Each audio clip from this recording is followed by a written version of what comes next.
पुरुषार्थ से प्रारब्ध। ओम शांति। विषय: योगी का कर्तव्य शांति स्थापित करना।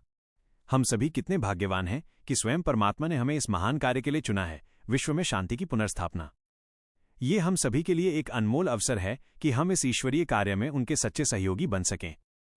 हमें यह समझना होगा कि यह सिर्फ एक जिम्मेदारी नहीं, बल्कि एक दिव्य वरदान है। आज संसार में चारों ओर दुख, अशांति और तनाव का वातावरण है।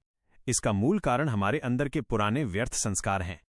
क्रोध, लोभ, मोह, अहंकार और ईर्ष्या जैसी नकारात्मक भावनाएं हमारे मन की शांति को हर लेती हैं और फिर वही अशांति समाज में फैलती है।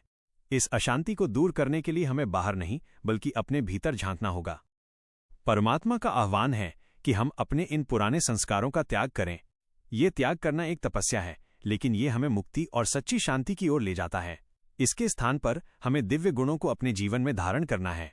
प्रेम, शांति, दया, पवित्रता, सहनशीलता और नम्रता जैसे गुण ही हमारे मन की वास्तविक शक्ति हैं। जब हम इन गुणों को अपने जीवन में उतारते हैं तो हमारा मन और भी शक्तिशाली हो जाता है। एक योगी के शुद्ध संकल्प में असीमित शक्ति होती है। ये कोई साधारण बात नहीं है, ये एक वैज्ञानिक सत्य है।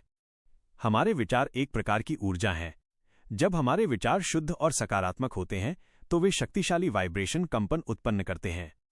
ये वाइब्रेशन दुख, अशांति और नकारात्मकता को दूर करने की क्षमता रखते हैं। हमारा एक एक शुद्ध संकल्प इस संसार में शांति की लहर फैला सकता है।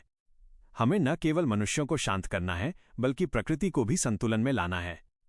जब हमारा मन शांत होता है तो उसका प्रभाव हमारे आसपास के वातावरण, पेड़ पौधों और पशु पक्षियों पर भी पड़ता है।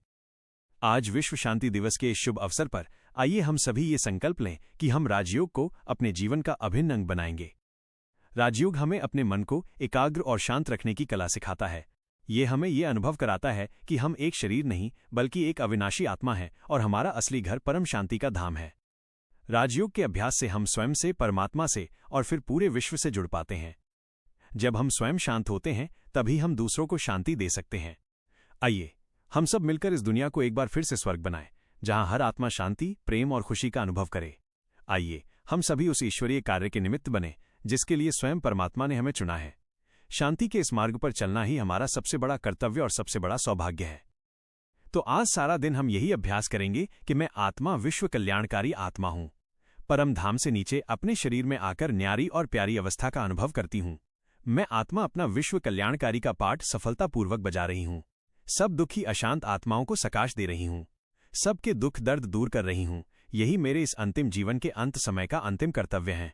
ओम शांति।